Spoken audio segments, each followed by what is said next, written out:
The perfect storm is the setting that reminds one where it is that they must step forward from. As one knows, if one turns around and goes back, they will just keep on walking towards the storm. The Almighty doesn't think that it has to go that way, but it is one's own choice to decide their own direction. A direction is only proposed through a way of thought that can be very conniving, as if one is not given the proper chance to pause for a moment and not allow that thought to take over. For one knows in those decisive moments it feels better to just get it over with and get on to the next. But this stream of thinking disturbs one's consciousness and puts it in a mode far from the Almighty's signature.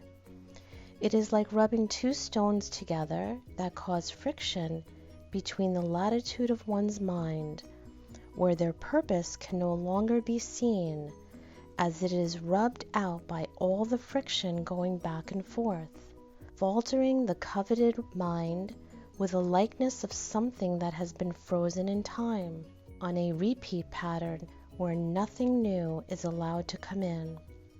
The mind sinks deeper into something known as a rigor mortis state, lasting one's lifetime.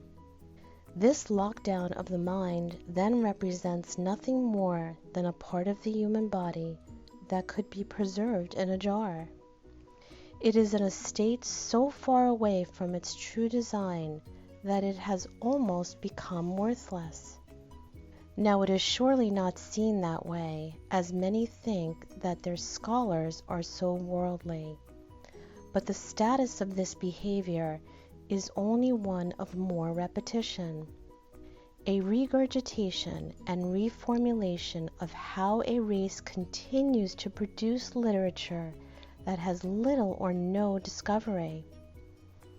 What is new about what one is feeding their mind through texts that continuously tell a story about the past? What is the mind to do with that information but to stay in that past?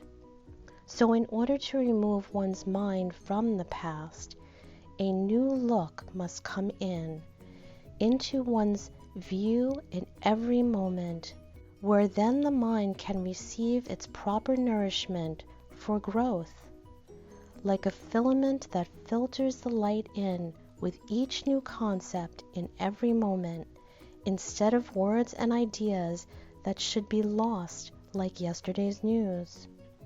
Romanticizing about what was will then become very foreign to a mind that is only thirsty for today's news.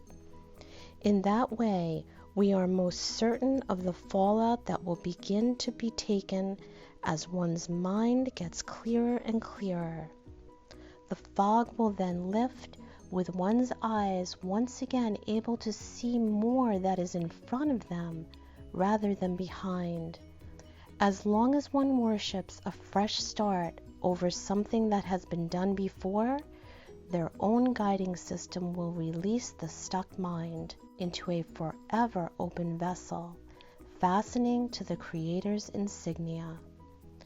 Let this come into one's being, for the tying together of the most holy three, one's heart, one's mind, and one's spirit.